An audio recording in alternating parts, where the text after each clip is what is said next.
I think we can learn how to develop better employees. When you get to where you're going, turn around and help the next one in line. And I think there's a lot of satisfaction in that.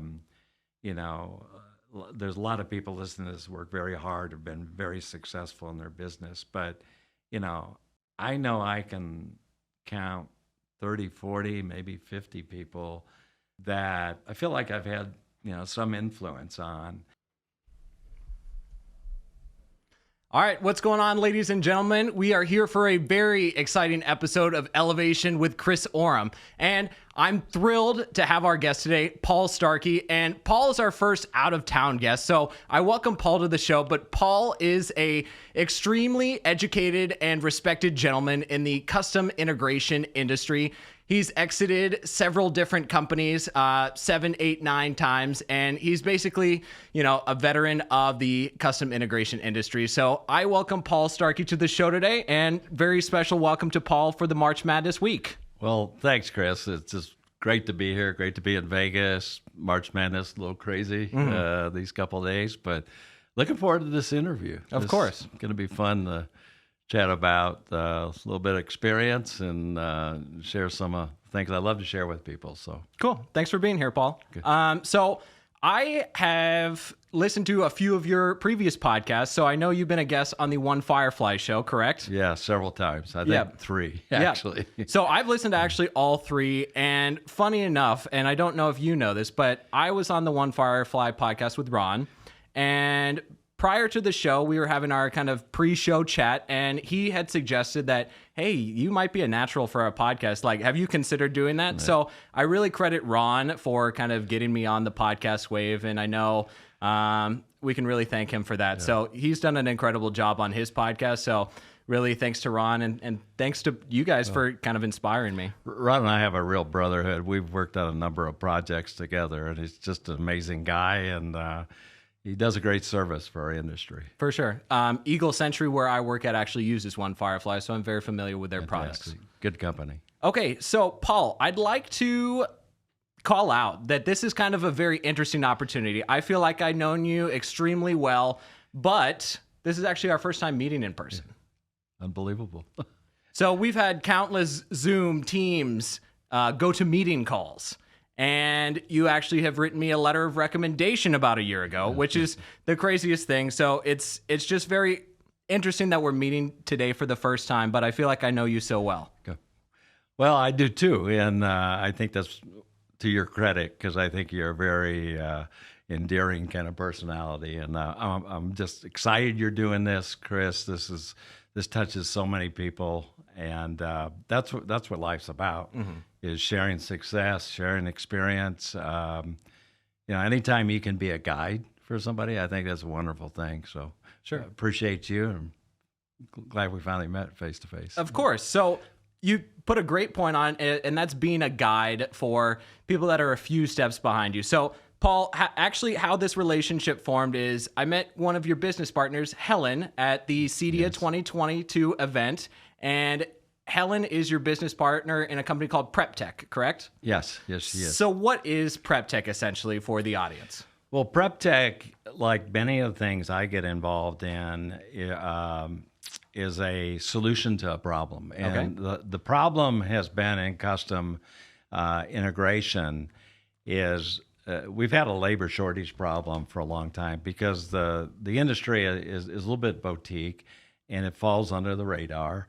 So it's hard to attract trade people out of schools. There's not very good infrastructure, by the way, for low voltage going into home technology or smart home technology. Right. So we saw the opportunity, because what was happening is integrators, as they call themselves, were basically swapping talent. They're basically bidding for the best available athletes. And there wasn't really a continuous source of new talent coming in. And my experience, mostly as a grandfather, ironically, when I see my young 20-somethings coming through, they all struggle with, hey, if I'm not going to college, what's my options, right? If trade schools are good, but trade schools don't really feed that industry. So we saw an opportunity to create a training program that evolved into an apprentice program for unskilled workers, people that hadn't worked in the industry.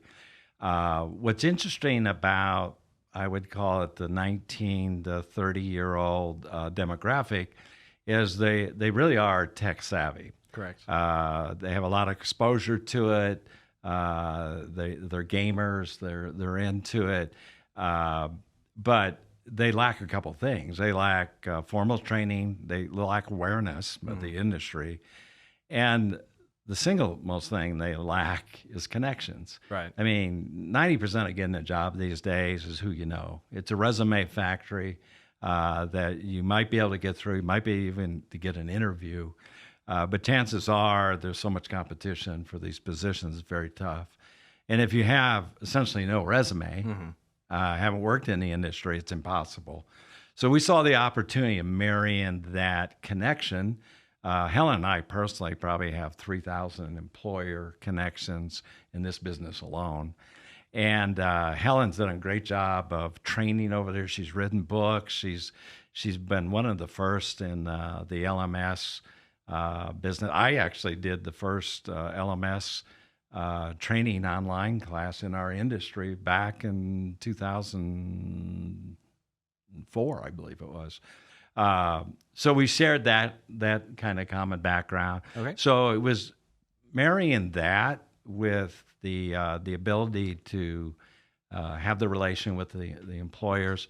So the other dynamic I would throw in this, these are small companies. These are companies sometimes are 6 people, sometimes are 60.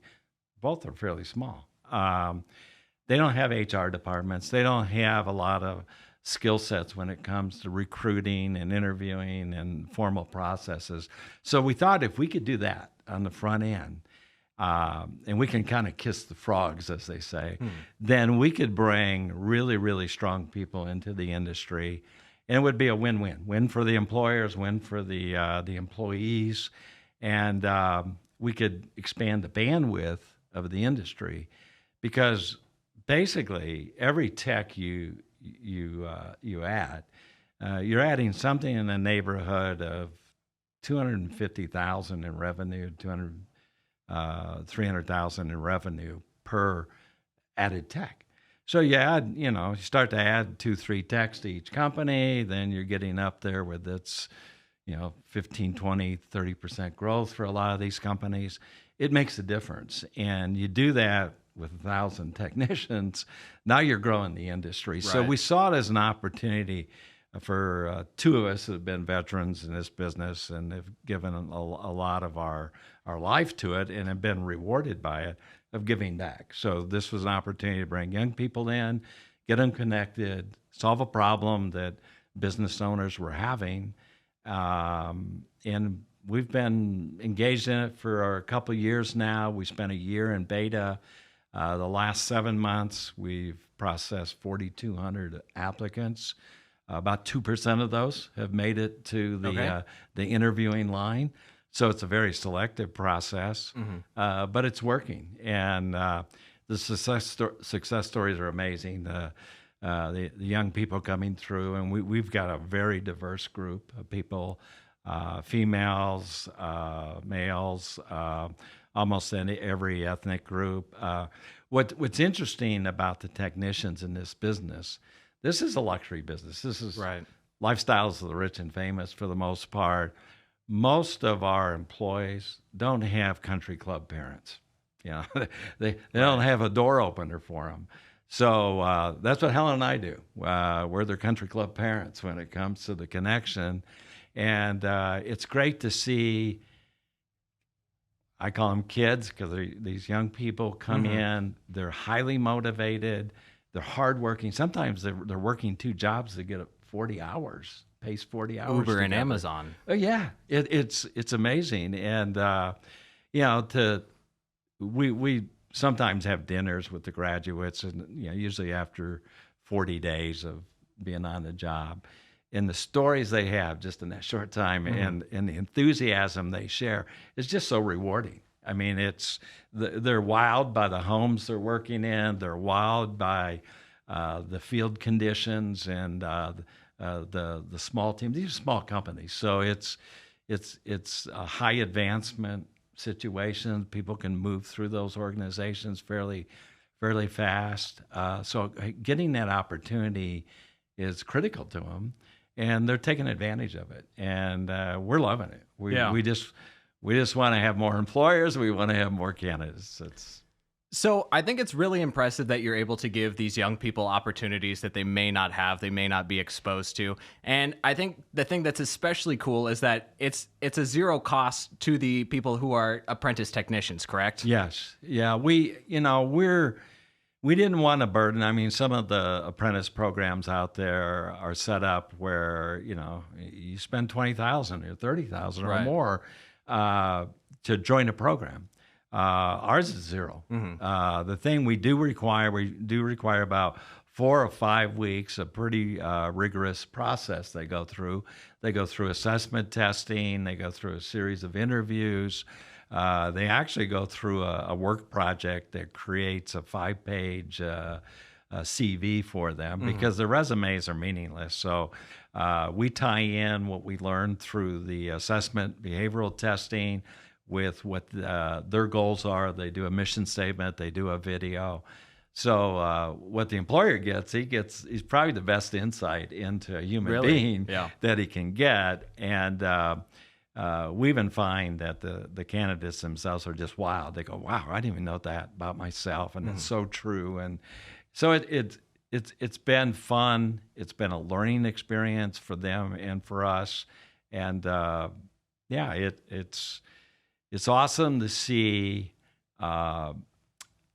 when people are given opportunity, just how strong they can be in working. It's amazing.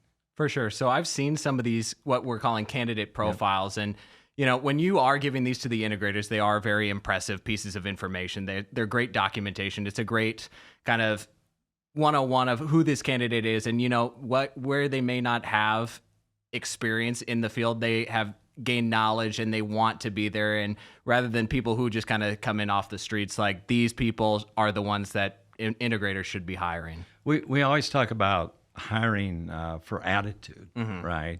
But how do you do that when you have a team interview or you just have 1 or 2 interviews with somebody and you look at a resume that they worked at Chipotle, they worked, these unrelated jobs, it's hard to draw anything there. But when you get inside what that person, how that person thinks, how they react, what's their why are they looking for a career in this? And that's the fun part, because we don't feel like we're hiring for a job, right? Because we can, we're promoting a career. Run the same ad. An integrator runs the same ad in the same location, or actually a different ad, because they're gonna put an ad out there that they're gonna get mostly people in the industry responding to. Some of those could be castaways. Some of those could be people that are, have lost their positions. But our can is a little different. It's somebody who's looking for a career. He or she is looking to get out of a situation that they're in, and our industry provides just an awesome set of benefits that we probably don't sell hard enough. But so it's a win-win for everybody, and I think this is going to be a big benefit for long on. It started to open our eyes up, Chris, that this was just one piece of a bigger puzzle that we needed to solve. Because this is just, I'm going to call it the green hire, right? This is the newbie. This is the entry level. But all of my clients, the employer clients, say, hey, I need a lead tech. I need a programmer. Perfect. I'm so happy you brought this up. I know where you're going. We don't have the lead for you today, but we have the lead for you in 2 years from now if you give them a chance. Exactly. And getting businesses to adopt the workup mentality that I'm going to hire somebody, I'm going to invest in, I'm going to train them, I'm going to push them up the ladder, and And rather than go look outside of my organization, I'm going to promote that lead tech to my service manager or my service manager to a programmer or designer. There's so many paths in this business for really talented people that we don't have to suppress them. And if everybody's moving up and everybody knows there's room to move up, you're going to retain people longer. You're going to sustain the business longer. You're going to have better, employees. So we started to look at the problem a little more holistically. Our industry has been really good at training on product and technology. We have manufacturers, buying groups. We have a lot of people in that ball game, and there's a lot of options. But what's really missing is really the soft side of it. We always hire for skills, but we always fire for different reasons. Oh, I didn't fit the culture. Hey, wasn't a team player. Didn't do this. Didn't have the right attitude. Well, we can say, hey, you can't train those things, but I don't believe in that. I believe that when people have shown great examples of attitude and these things, they can learn it. I just turned 70 years old, and I started taking training. 4 months ago, I started taking daily training on a topic that I thought I was expert in, which was sales. Sales. And first 3 days, I was humbled. I was, these are things I should have known a long time. And there were a lot of the things were the soft things, the attitude, the positive attitude, the always agreeing with people, things that we don't bother to train on. And I think there's analogy from that to the tech side of our business. I think there's an opportunity to train our technicians how to be better teammates, how to be great service people in the field, how to be great with clients, how to be great with their team, how to be great at home with their families. What you do at work sometimes seems like an isolated case, but for all of us, it's a big part of our life. And the sooner you can learn these soft skills, the more years you have to use them in your daily life. So it is a win-win. Well, and it's something that you think you could just go find.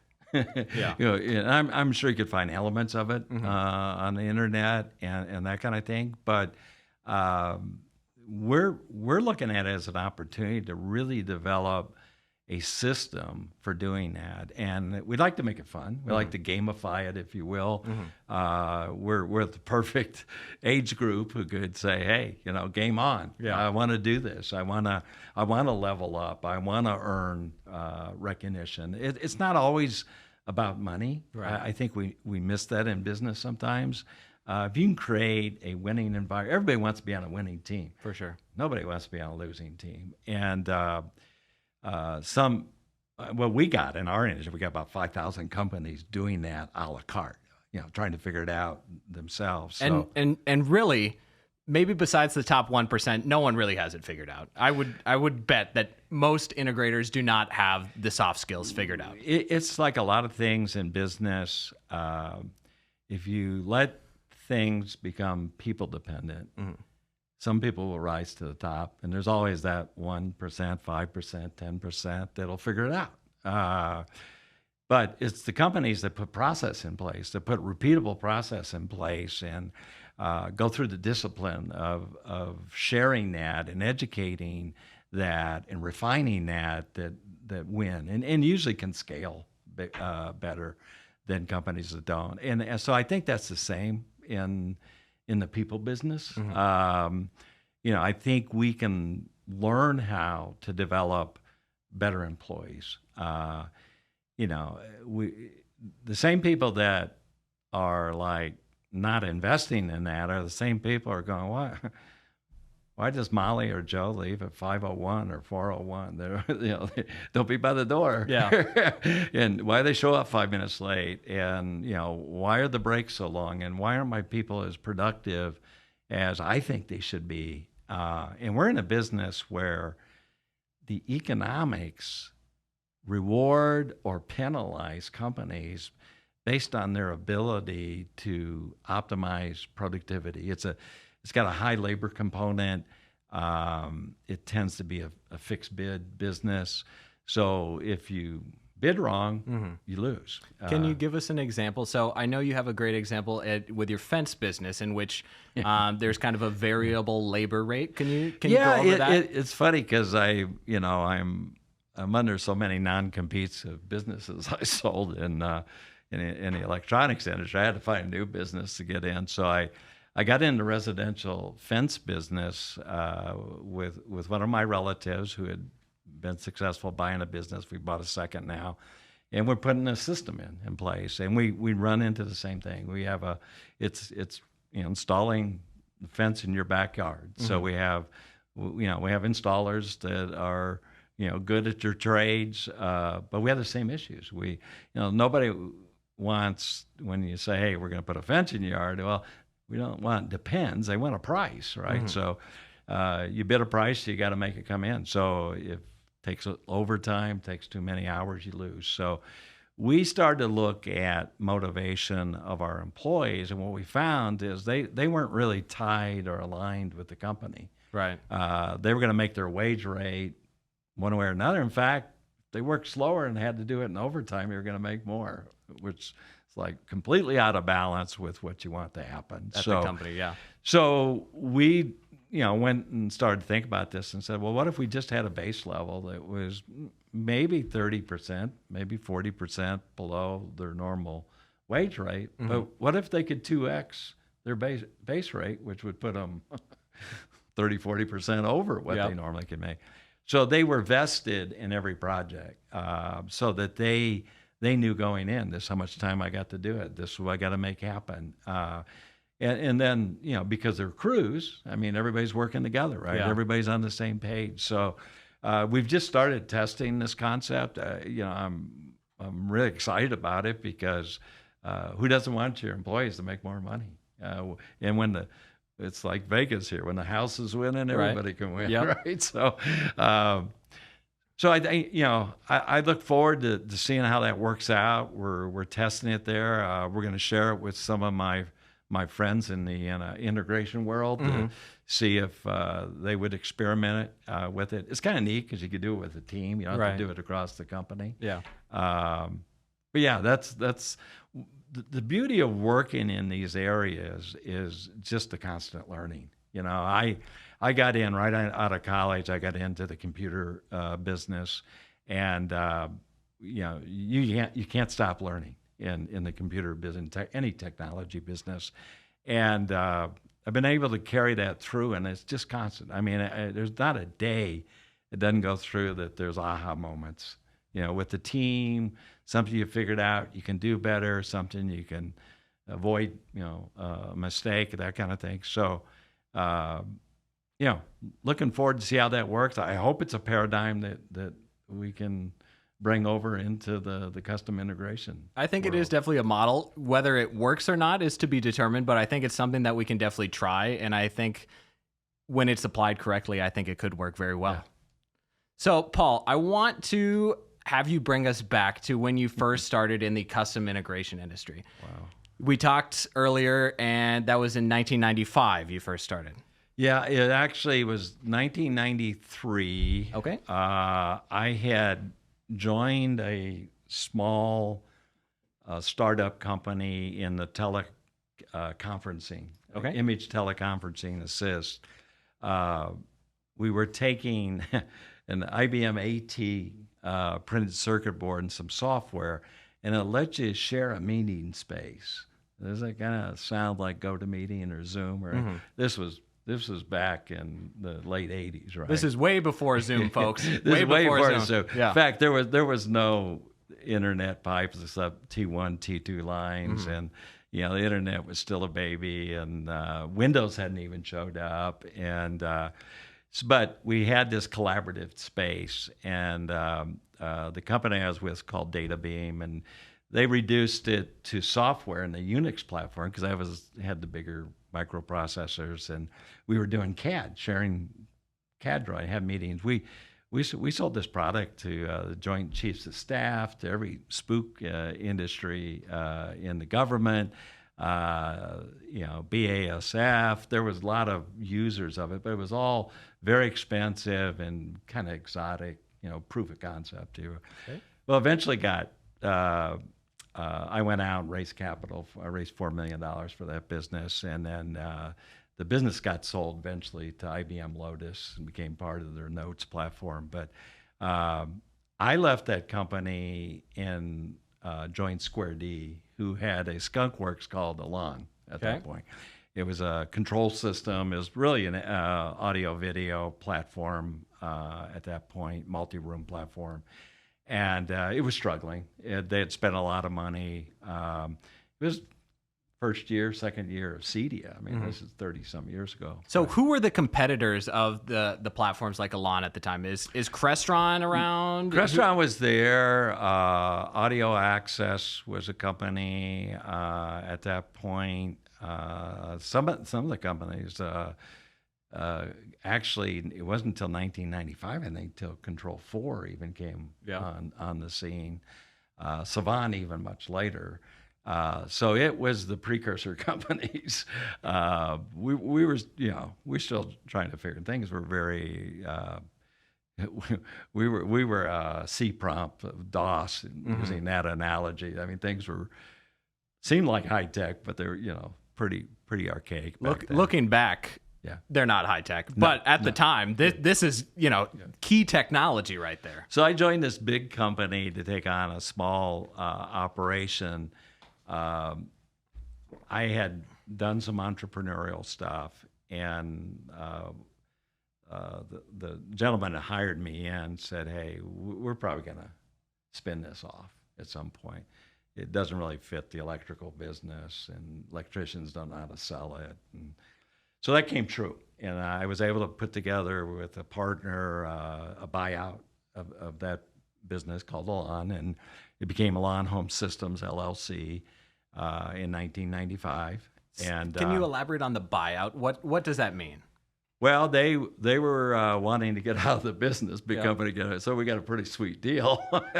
So you and another gentleman went in to buy the Elan portion of their business. We went in. We thought we went all in because we were hawking our houses and everything else. But the money actually came from three gentlemen in Chicago. Okay.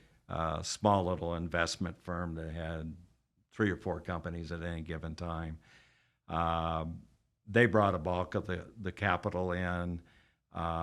They brought the banking relationship, which was done one afternoon and 15-minute meeting with the bank. We could have never done that on our own. So we took this little, I think the revenues were maybe less than $3 million at the time. We took that company in 7 years to $25 million and sold it to Nortech at the time. But we had a lot of fun building great products and building distribution. I got to build a fantastic sales team and marketing team, and it was a lot of fun.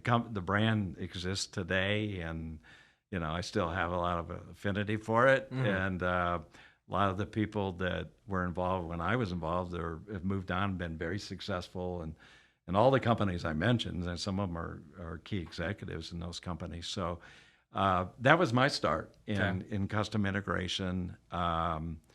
We invested about $500,000 in that business, and we sold it for $24 million.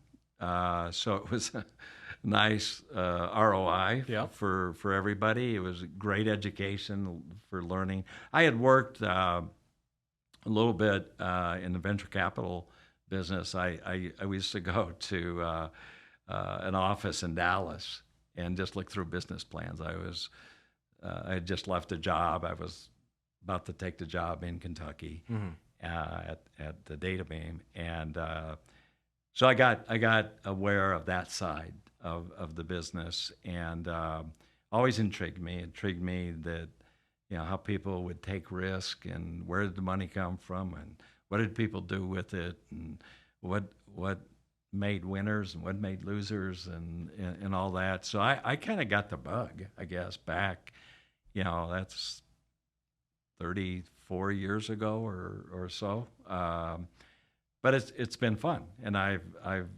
people say, well, are you a serial entrepreneur? And I said, no, I'm a parallel entrepreneur. I've always got 3 or 4 of these going at the same time.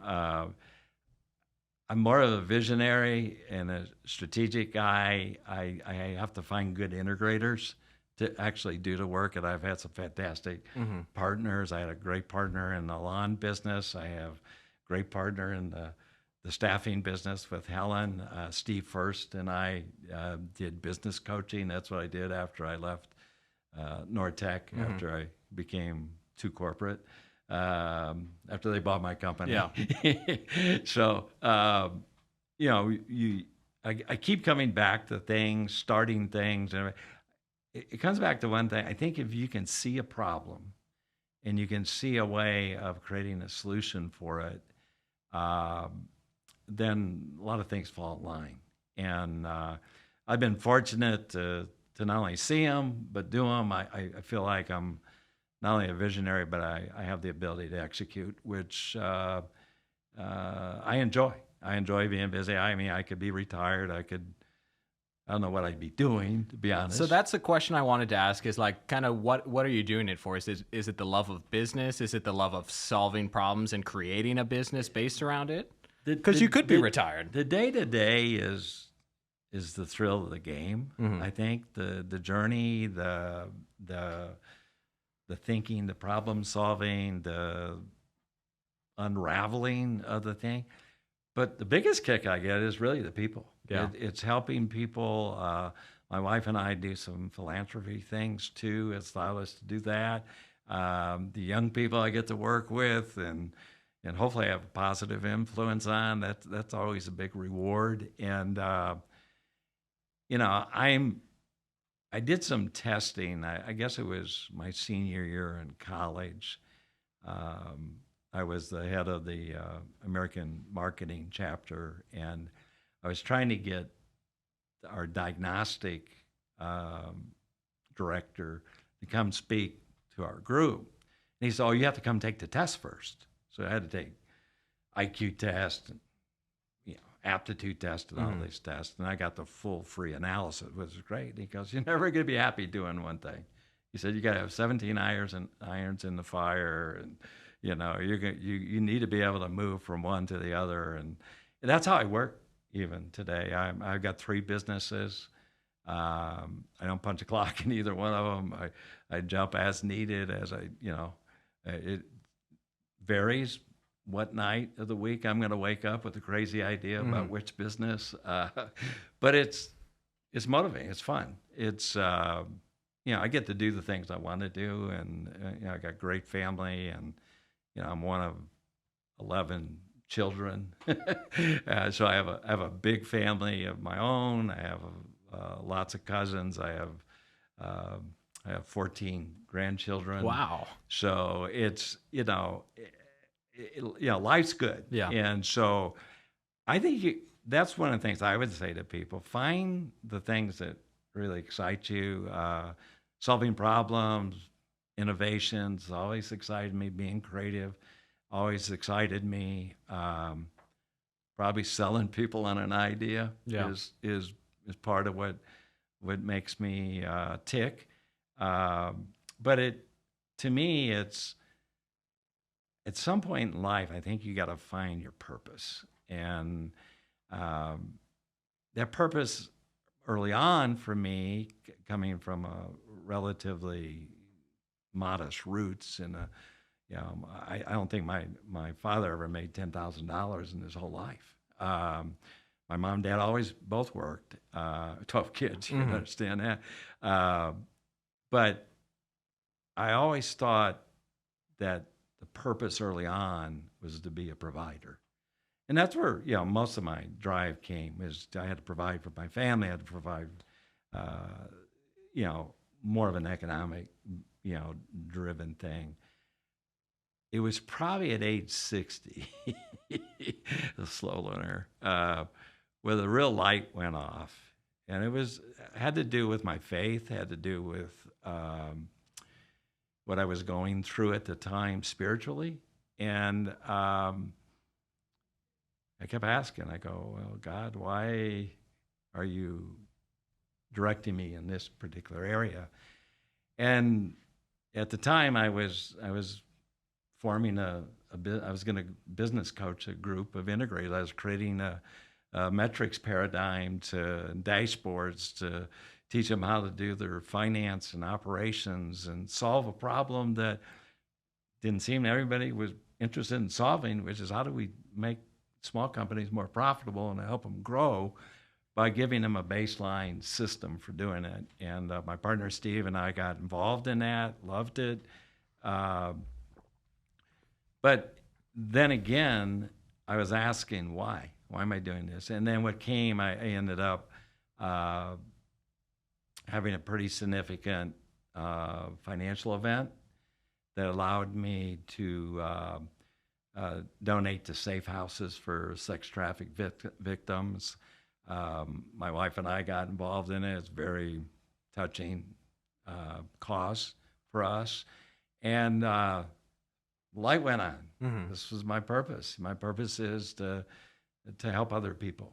And whether that's with their careers, these poor girls and boys that are abused in their teens, and many of their lives wrecked, to how if you save one, if you save 10, if you save 100. So we've done events that our industry has supported, raised $160,000 at a concert at CEDIA one year. Nice. We invested in a house that the financing didn't work out to sustain the house and the staff, but we flipped the house two years later in California, made over $1 million of profit, nice, which supported 7 other houses. Yeah. So those kind of things, again, I just like projects. I like projects. I like seeing things come to completion. I enjoy the journey as much as I enjoy the finish line. So that dawned on me. It took me, 60 years to get there.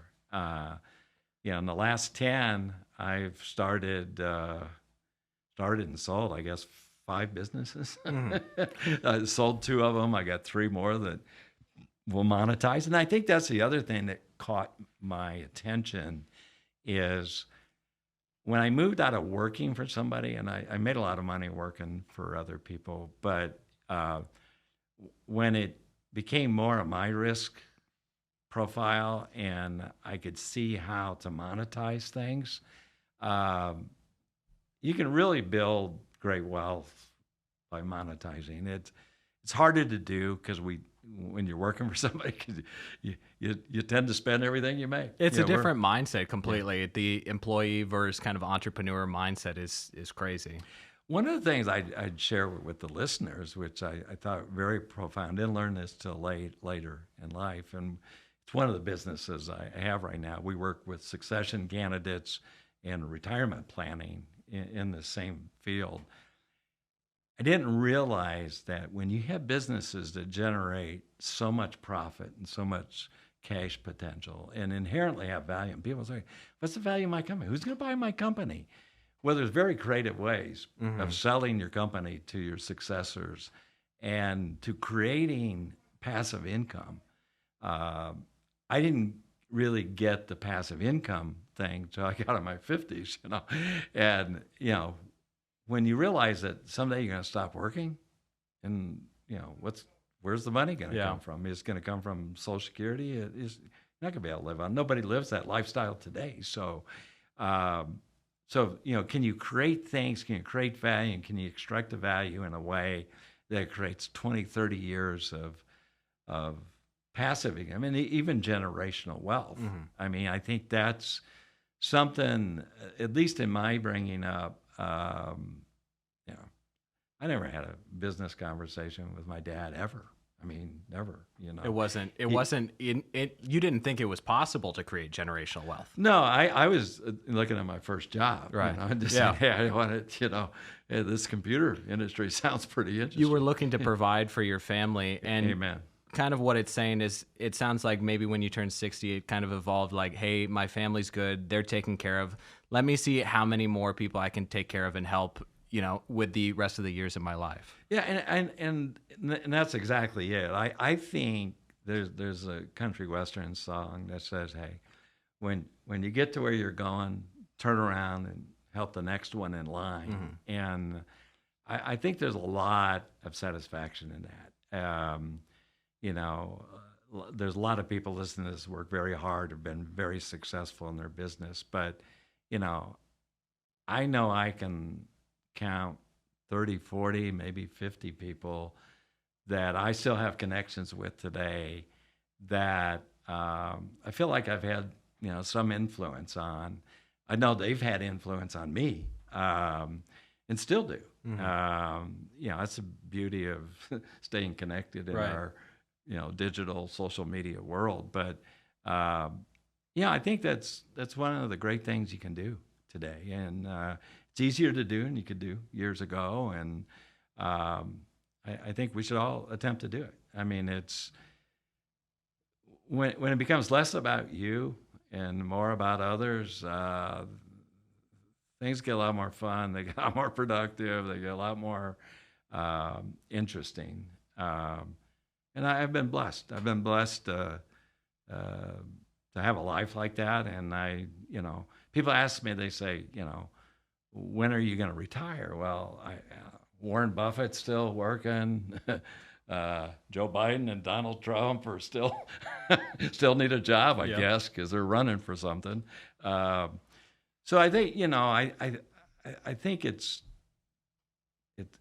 when you have the passion for it. I don't want to retire when my passion runs out, you know, because they say people that have it is a combination of people who have passion and people who have talent. Because we see a lot of people got talent, no passion, they don't really have it. Right, they don't go far. People that have passion, no talent, they don't go far either. Yeah. But people that have passion and talent, they have it. And I think when people sense you have it, a lot of things go well. I think it's a positive kind of flywheel. And I've been blessed to be around people like that. And I wish I would have had more mentors, though. I mean, I like mentoring people, but I didn't, as a younger person, reach out and attach myself. Who's been your biggest mentor in life? Probably people I have worked for. I worked for a gentleman when I was in Dallas. It was CEO of a public company, very charismatic type. Probably had as much bearing. And he was a student of business. Tom Peters was real big there. We'd have quarterly offsites. Tom Peters and Robert Crandall was the CEO of American Airlines, and Trammell Crow. Those kind of people would show up, and you know, so you know, those things had influence. He had some really strong philosophies too. I tell you, recently I'm on this Grant Cardone training, and what an amazing guy. I mean, some people are turned off a little bit. He's a little intense. He's a car salesman and everything. I mean, I tell you, underneath all that, there's some real gems, there's some real stuff, life lessons that we should all learn. Mm-hmm. You know, interesting enough, I have 4 adult children, and 3 of them are in sales related, and my one daughter's husband is a lawyer, so he's in the sales business too. And you know, they all got Cardone training for Christmas. Mm-hmm. You know, because I think, you know, the best thing you can do is show people the path. Right. You know, if you've seen it, share it. Yeah. You know. That's the biggest thing. It's like you can see it all day long, but you just need to share it to show other people. And that's like the power of the digital world we live in, where you can gift people. And I don't know where your kids live, but regardless of where they live throughout the country or the world, you can share with the great Grant Cardone trainings. So yeah, I have a son in California, one in Texas. I have daughters in Florida and Kentucky, and we're very well connected. And it's just the amazing thing about the time we live in. It's only going to get crazier. Yeah. I'm amazed with some of the things we see with AI. People are like always fearful of technology, and it's like anything. I mean, anything in life can be abused, but some of the things I see coming out of the AI community is just awesome. Mm-hmm. It's kind of structuring that learning in a way that we're not all on discovery. Yeah. I mean, good part of your life you spend in discovery, right? So it's an encouraging time. Yeah, I've seen some things. You've put in some prompts to AI, and it's come out with an awesome product. So you got to watch out, though. I know some candidates at PrepTech, they have to write some essays, longer written content. It's like, hey, we can tell you didn't write this. Like, we know this was ChatGPT. Like, unfortunately, we'll give you one opportunity to rewrite it, or you'll be disqualified. Yeah. Our best candidates use nickel and dime words, and sometimes we see 50-cent dollar words. Yeah. We kind of go, well, wait a minute. We've interviewed you. We talked to you. You have none of that in your vocabulary. So that's a little bit humorous. We just kind of push it back and share it with them. Hey, it's all about when you're young and trying to influence people. It's all about making a first impression. I just did a LinkedIn post not too long ago. I think it's 15 or 16. The word I always hated growing up was common sense, because I was told I never had any. Where do you get common sense? But these were 15 common sense hacks or anecdotes of how to make a first impression. And it was amazing how many people commented like, hey, thanks for putting this list together. And it's like, well, we're all common sense, right? And humans love lists. When we post lists, 15 things to help make your best first impression, we flock to those, whether we resonate with it, whether one of the points is one that we had never heard before. Humans love lists. So I think when you made the post as a list, I think that's why it made it tremendously successful. Yeah.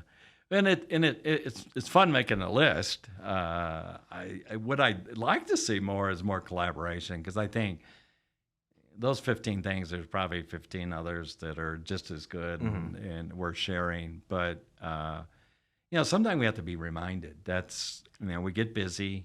I mean, our lives are very busy, and sometimes we got to be reminded. I've had a hard time with discipline, because I think that's something that it's like working out. You got to commit to it. Yeah. You got to practice. It's one of the things with this training I'm taking is when I put my team on it, it was a pretty big investment for 10 people to take this training. I was going to be one of them. And then I thought, well, why I got to take this? I've been selling since what do I need this for? I was 23, right? But as soon as you got in, you saw the value.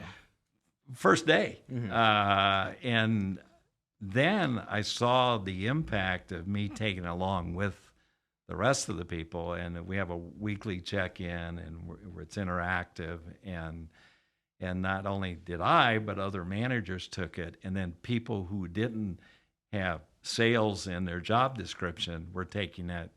And we were all learning. We're all learning new, I would call life skills. Yeah. New things to apply, because there's not a human on this planet that doesn't have to persuade somebody at some point in their life to get something. Persuasion, huge. Yeah. There's a book called Influence. Are you familiar with that book? I haven't read it, but you got to know where it goes. So. The principles of influence. But yes, like, you need to know how to influence people. You need to know how to persuade people. And when you have these, talk us more through these daily trainings. They're 5-minute blurbs, essentially. Well, the ones that we're designing are going to be 5 minutes Yep. for the technicians, and they'll have a mentor, and they're daily. Now, my group, we take two a days, and they could be 2 minutes. They could be some of them could go 10, 12 minutes, but the group takes two a day. Why 2 a day? Why is that the Well, cadence? it's just what we signed up for Okay. collectively. But we do them 7 days a week, and we do them on Christmas, and we do them on holidays, and you see who takes them or not. And if you miss like one day, Yeah. you're like, whoa, what happened? What happens if you miss a day? Just a little peer pressure. Yeah. There's some times where you have 24 hours to take them. So, I find it best to assign a time. Usually it's before I go to bed because then I don't have to get up early and do it in the morning. But I've been doing them on my morning walks. I put the earplugs in and do the trainings. They're very simple. Have a few quiz questions afterwards, but it's the regimen of doing it every day, of being able to refresh you on things that you say, well, I knew that, but there's a lot of stuff you go, I didn't know that. Yeah, I didn't know. And in selling, there's a lot of word tracks, things you use. For techs, there's going to be a lot of productivity suggestions or habits. It's all about creating a habit. And I can tell you what happened with the two fence companies I put on this. It changed the culture like 180. The cohesiveness, the support of each other, the understanding of the sales process. We also took some marketing workshops. We more than doubled our incoming leads from just spending 2 days down there and coming back and 10xing our attitude, because sometimes you're like the flea in the jar. When the lid's on it, flea will jump just about where the lid is, right? Take the lid off, the flea's still jumping to where the lid was, And sometimes we need somebody to take the lid off of what we're doing, raise the bar, set the targets higher, And this whole philosophy of having higher targets, I mean, if you have a high target and you make 50% of it, you're still ahead of having a low target that you accomplish. So it's been very transformative. It's paid off, and I tell you, this training is not inexpensive. And our commitment was, between the training and workshops, was almost $6,000 per employee. Per employee. Per employee. Yep. And small company. I mean, we're talking about two companies that 2 years ago were $300,000 and $600,000 in revenue, and this year will be $4 million and a little over $1 million, so $5 million. So, it's a vibrant environment. It's a learning environment. It's not static. So I needed it. I needed to be plugged in to that, and I'm hoping for our integrators that are listening to this, that they'll feel the same way, and that we'll have not dozens but hundreds, if not thousands, of CI companies or other tech companies, because anybody that has a field tech, field service, have field technicians. I can name off about 12 trades, electrician, plumbers, HVAC, security guys, low voltage guys for cable guys, the CI guys, landscapers, roofers, windows, doors, whatever you're doing. When you have that labor component, you got to manage it. And some companies are really good at it, and some are still in discovery, if you will. So we think there's a big pony in there, and just love working with the people, or we're putting it together. And this may be my last big project. I don't know, but you know, I think it can help a lot of people, and you know, we're all fighting this labor force development. We're all fighting, you know, getting alignment, and I think this changes management's attitude too. This is just For not sure. not a worker problem. This is as managers, are we doing the right thing to grow our people the best way? It's very easy in the busy day. Just go out, get the job done, and we're going to the next To one kick tomorrow. the can down the Yeah. road. I think that's what the industry is famous for. It's like, that's tomorrow's problem. Yeah. We'll deal with it tomorrow. Yeah, just get it done, and we're moving on. And you know, as long as sales are up and Yeah. production's going, you know. But yeah, I think there's more to rewarding people than just getting jobs done. You know, I think we need to grow them as human beings. We need to grow them as community members, as people participating in their communities, giving back. So, you know, I always see a bigger goal, I guess, in these things, but you know, as kind of a business owner and investor, you know, there's always a financial side of it too. And if you can marry both of those, I think that's a great win. And I think it's super important to call out the difference. So, Paul, if you just took the training yourself, you know, you would see your individualistic improvements. However, when you get the entire company to do it, the group, the collective, now the team can grow. So the 5 people you're surrounding yourself with most, now you're all elevating to become a higher version of yourself. And I think that's when the training really can go next level. It's not just Paul who's becoming a better individual. It's the team is becoming a better collective. Well, and it's true, and you know, I've seen this because I've managed multiple sales organizations, and salespeople are interesting because they're very personality driven. They're very somewhat unique, and you know, I hired my first 6 salespeople as regional managers for me, and they all did the job differently. Yeah. And I was okay with that. Yeah. Because I didn't have a system. I didn't have an idea what I'd train them on. You know, it was all about making the numbers. It was all about getting certain things done. But looking back on it, I think there was a little bit of a disservice to growing those individuals because you tend to hire for somebody, well, they got a lot of experience. We'll throw them in there. They'll do it their way. If their way works, or, you know. But I think there's a book out by the CEO of WD-40, his name escapes me right now, but it's called Don't Grade Their Paper, Teach Them How to Get an A. And I think if you take that kind of philosophy that, you know, a lot of our evaluation systems in these companies is critical. Chris, you don't do this well, you don't do this well, you Right. don't do this well. And it's all about grading skills or those kind of things. But we always fire because, Chris, you're not conforming to our values. You don't, your attitude is this, you da-da-da. But we never really evaluate much on that other than to say, hey, you're disruptive or whatever. So I think, you know, taking that road of really looking into, you know, how do we show them how to get an A instead of just grading their paper? Yeah.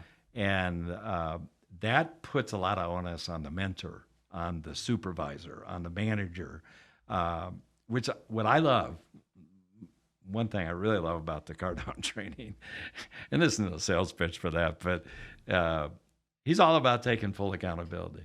You know? Extreme ownership. Yeah. If I can't sell you, that's on me. It's not on you as the client.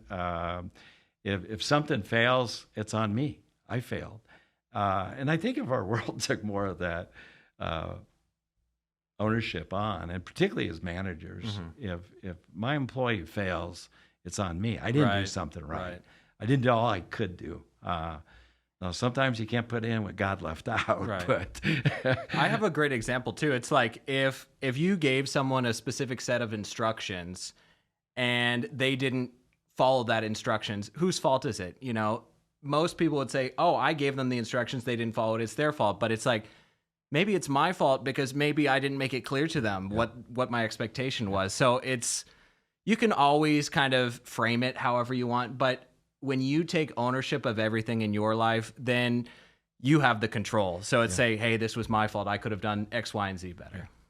There's a lot of things in our life is outside our control, but once you learn not to worry about the things you can't control, and focus on the things you can, and take personal ownership, life's much easier. It's a lot less stressful. And who wants to play the blame game all day? So Helen tested me when we became partners. We had to go through these tests that we give everybody and everything. And one of the things is, well, how susceptible or tolerant are you of stress, right? And on a scale of 1 being the lowest, 100 being it. And I scored like a 2. She goes, how can you score a 2? I said, I just don't let things bother me. If I can't fix them or address them, or they're outside my control, maybe it's a coping mechanism. Yeah. But, I think that's a good thing in life is if you can keep out of the excitement and the drama and the craziness. And because usually a lot of things in life, if you just wait, don't turn out quite as dramatic or bad as you think. But then there's the opposite side of that. You have to take massive action. When you're in situations, I don't care if it's sales or business or anything like that, the people that win are the people that take action. Right. The people that talk about taking action very rarely win. The people that at least attempt are most likely the winners than the people that never attempted at all. Yeah. It's, particularly in sales. Yeah. I mean, you're better, get 1,000 at bats. For sure. If you hit 10%, you're still better than a guy that had 10 at bats and, batted 30% or something. So it's interesting when you look at very, very successful people who write books and do videos and do training and these kind of things, that what they have to say is important. There's a lot of great takeaways. I wouldn't say it's 100%, but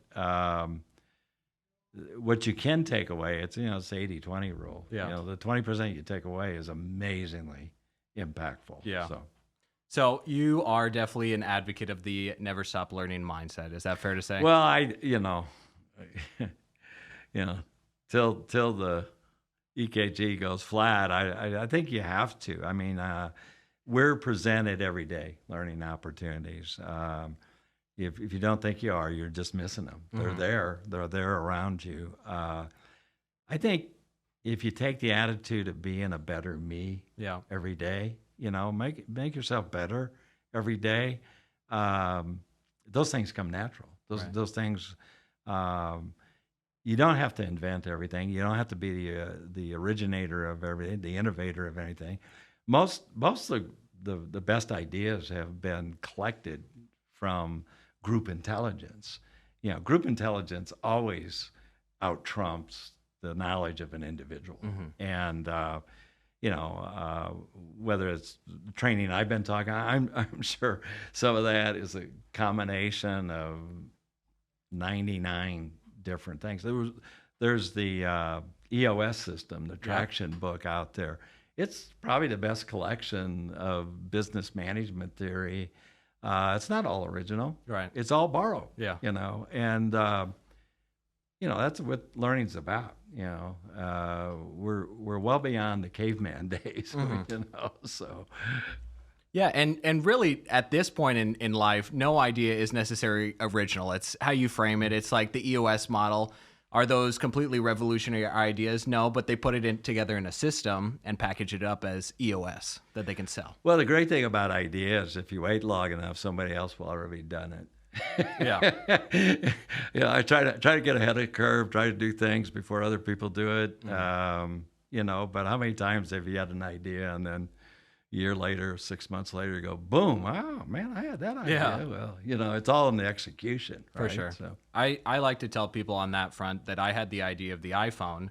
I thought that the iPod was going to be combined to a digital camera. So I had the feeling, the fixings of the iPhone before it came out. But like you mentioned, wait a couple months and Steve Jobs did it for me. So yeah, it's only a 9 digits difference. yeah. So Paul, I think we're getting close to the end of our time for today, but you as an individual are someone who's definitely elevated in life. You went from, you'd mentioned that your dad didn't make a ton of money growing up, Sure. and then you lived this tremendously successful entrepreneurship life, and you did it to provide for your family. And then in your later years, you're now doing it to help provide for others. And I think that's incredibly impressive. And you as an individual have given me a ton of value in my life. You wrote my letter of recommendation for Eagle Century. We spend tons of hours together. And, as a graduate of PrepTech, I've learned a lot from both you and Helen. So it's an incredible honor to have you as a guest here on the show today. I couldn't think of anyone who fits the mold of elevation more than you, Paul. So thank you. I really appreciate you coming on the show today and sharing, what you know with the audience. And I've just personally learned a ton from you, not only today, but in the hours that I've had with you. So I'm grateful of our relationship, Paul. So Thank you, Chris. And I love what you're doing here. And, keep bringing in people that could share their path. So yeah, and I mean, we're all passionate about technology in the home especially, and I think it's showing the people on the path like you are guiding the path, and you're helping pave the way for people that are a few steps behind you. So thank you.